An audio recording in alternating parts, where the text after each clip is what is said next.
Sir ఇంకోటేంటంటే ఇప్పుడు social media ఎవరైతే అబ్యూస్ కామెంట్స్ చేస్తారో, ఒక వ్యక్తిగతంగా టార్గెట్ చేస్తారో, పవన్ కళ్యాణ్ గారు కూడా బిల్ పాస్ చేయడం జరిగింది.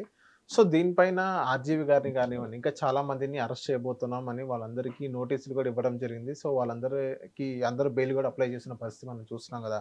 సో, ఈ సెగ్మెంట్‌లో ఇప్పుడు చాలా మంది మనం చూసినట్లయితే, ఇప్పుడు ఎవరైతే అబ్యూస్ కామెంట్స్ పెట్టారో వాళ్ళందరిని శిక్షించకుండా, కొంతమందిని కావాలనే పవన్ కళ్యాణ్ గారిని ఎవరైతే టార్గెట్ చేస్తారో వాళ్ళని గాని, లేపోతే చంద్రబాబు నాయుడు గారిని టార్గెట్ చేస్తారు వాళ్ళని గాని. సో, ఈ సెగ్మెంట్ ఆఫ్ పీపుల్స్‌ని వీళ్ళు తీస్తున్నారే తప్ప, జగన్మోహన్ రెడ్డి గారి గురించి టార్గెట్ చేసినా గాని, విజయమ్మ గారి గురించి కానీ, భారతమ్మ గారి గురించి, సో, వాళ్ళని ఏం అసలు పట్టించుకోవట్లేదు. ఈవెన్ వాళ్ళ మీద కేస్ కూడా బుక్ చేయని పరిస్థితి మనం చూస్తున్నాం. ఇదేం రూల్స్ అని పవన్ కళ్యాణ్ గారు క్వెషన్ చేయడం జరుగుతుంది కదా! దీనిపైన మీ కామెంట్స్ ఏంటి సార్? పవన్ కళ్యాణ్ గారు ఏమి ఇదే రూల్స్ అని ఆయన క్వశ్చన్ చేయలే. హ్మ్. ఆయన అక్కడ మహారాష్ట్ర ప్రచారంలో చాలా బిజీగా ఉన్నాడు. కానీ హ్మ్. చట్టం అయితే మంచి కోసం చేశారు. ఏమని ఆడపిల్లలు కానీ లేకపోతే అనవసరమైన పరుష పదాలతో ఎవరు పడితే వాళ్ళు ఏది పడితే అది భావ ప్రకటన స్వేచ్ఛని, వాక్ స్వతంత్రాన్ని దుర్వినియోగపరచుకోవడం తప్పు. నేను కూడా దానికి 100% యాక్సెప్ట్ చేస్తాను. యెస్. వెరాస్ ఇది న్యాయం అన్న దగ్గర రెండు పక్కల ఒకేలాగా ఉండాలి. ఇప్పుడు నిన్న తిరుపతిలో గురుమూర్తి గారు ఎంపీ గారు గౌరవ పోలీస్ స్టేషన్కి వెళ్ళి కంప్లైంట్ ఇస్తే, ఇది జగన్మోహన్ రెడ్డి గారి భార్యని, పిల్లల్ని, వాళ్ళ అమ్మని, వాళ్ళ అక్కని, చెల్లిని ద్వేషించిన దానికి, విభేదించిన దానికి మాట్లాడి కేసు కట్టడానికి వెళ్తే ఆయన కనీసం ప్రోటోకాల్ కూడా పాటించలే. హ్మ్. The doesn't even bother to give an acknowledgement for him. అంచేది ఏంటంటే చాలా దగ్గర ఒక్కొక్కరు ఒక్కొక్క యాడ్ స్టిక్తో న్యాయాన్ని, ధర్మాన్ని కొలుస్తున్నప్పుడు చట్టం నాకు తెలిసి అందరికీ సమానంగా ఉంటుంది. అవును. ఇప్పుడు ఉదాహరణకు ఆ చట్టం గౌరవ శాసనసభలో చేసినప్పుడు గ్యారంటీగా చట్టం సమపాల్యంలో అందరికీ సమాన హక్కులు కల్పించగలగాలి. అంతేకాని మా వాళ్ళకు ఒక న్యాయం, మీ వాళ్ళకు ఒక న్యాయం అంటే ఖచ్చితంగా ఇలాంటివి వేరే చూపించబడతాయి. అవును. సార్ ఇంకోటేంటంటే ఇప్పుడు ఆ చట్టం చేయడం మాత్రం చాలా హర్షణీయమైన చర్య. హెన్స్ ఫోర్త్ అయినా ఇక మీద అలాంటి దరిద్రాలను రిపీట్ కాకుండా ఉంటాయి. అవును. ఈ ప్రాసెస్ అనేది తప్పుపడుతున్నారు. చట్టం అనేది మంచి చట్టం. ఏదైతే మీరు చేసే విధానం అది తప్పుపడుతున్నారు. అది చాలా అది కరెక్టేనా సార్? అంతే. హ్మ్. ఇంప్లిమెంటేషన్స్లో ఇనిషియల్ హికప్స్ ఉంటాయి. ఓకే. బట్ యాడ్ స్టిక్ ఇచ్చినప్పుడు మాత్రం అందరికీ ఒకటే కర్ర కట్టమనాలి. హ్మ్. అంతేకాని మావాడైతే వీడికి వెనరాయండి, ఆడవాడైతే గుంజీలు దించండి అంటే కొంచెం వైవిధ్యభరితంగానే ఉంటుంది. ఓకే. సార్ ఇప్పుడు మనం శాసనసభ చూస్తున్నాం కదా! శాసనసభ చూస్తుంటే మీకేమనిపించింది సార్? జగన్మోహన్ రెడ్డి గారు లేని లోటు కనిపిస్తుందా మీకు? ఎందుకు లేనకుండా కూడా ఆయన వాళ్ళ ఎమ్మెల్యేలు, ఎమ్మెల్సీలు అందరూ ప్రశ్నలు సంధిస్తున్నారు. ఎమ్మెల్సీ అంటే ఉదాహరణకి శాసన మండలిలోనా? మండలిలో. శాసనసభలోనే? శాసనసభలో కూడా ఇవాళ అడిగిన ప్రశ్నకి అమ్మఒడి పథకం గురించి వాళ్ళు ఇచ్చిన సమాధానం చూస్తే హ్మ్. క్లిస్టర్ క్లియర్గా చెప్పారు, ఈ అకాడమిక్ ఇయర్ ఎత్తేసామని. రాజు లేని సైన్యం అంటారు కదా! ఇప్పుడు ఆ రాజు ఉండాలి కదా సార్ అక్కడ కరెక్ట్‌గా. దేనికి యుద్ధం ఉంటాయి కదా అక్కడ. హ్మ్. ఇది ప్రజాస్వామ్యం. హ్మ్. రాజులు లీడ్ చేస్తారు. హ్మ్.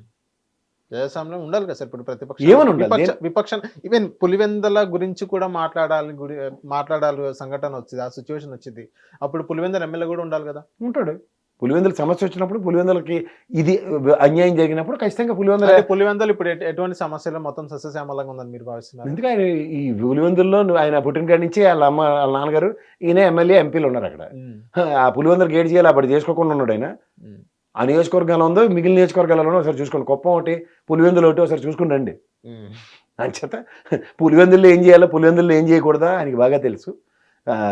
అది కాన్సెప్ట్ కాదండి అసలు. ఓకే. ఇప్పుడు అంట్లన్ దెన్ ఒక అపోజిషన్ స్టేటస్ అన్నది కనుక గౌరవ స్పీకర్ గారు క్రియేట్ చేయకపోతే, నేను లక్షసార్లు చెప్తున్న విషయం అది. మీరు స్టేటస్ లేదే బయటికి రాని పరిస్థితి చెప్తున్నారు అందరూ. మీకు ఒక అది హోదా వేస్ట్ కదా. కావాలి. దాని గురించి ఇప్పుడు వెళ్ళి మీరు పులివెందుల ఎమ్మెల్యేగా కూర్చున్న సమస్య ఉన్నప్పుడు అసెంబ్లీ సెషన్స్ ఇదే కాదు, ఇది బడ్జెట్ సమావేశాలు. హ్మ్. బడ్జెట్ సమావేశంలో పులివెందులకి ఎలకేషన్ సీట్ల మీద ఎవరు చర్చించరు. హ్మ్.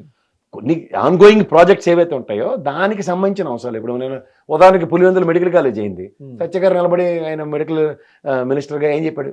ఆరోగ్య శాఖ కాలేజీలు, దాంతో అనుసంధానించిన హాస్టళ్ళు ఇలాంటివి ఏం లేవు కదా అని మాట్లాడారు. హ్మ్. సో దీనికి సంబంధించిన అలొకేషన్స్ ఏమున్నాయి? ఆరోగ్య శాఖకి 36,000 కోట్లు అంతా అలొకేట్ చేశారు కదా ఈ బడ్జెట్లో. హ్మ్. పులివెందులకు బడ్జెట్కి వచ్చేసరికల్లా మిగిలిన హాస్టల్ భవనాల కాటికి ఏమైనా అలొకేషన్ ఉందో లేదో అప్పుడు వెళ్ళి ప్రశ్నిస్తారు. అప్పటిదాకా ఓపిక కావాలి మీకు కూడా.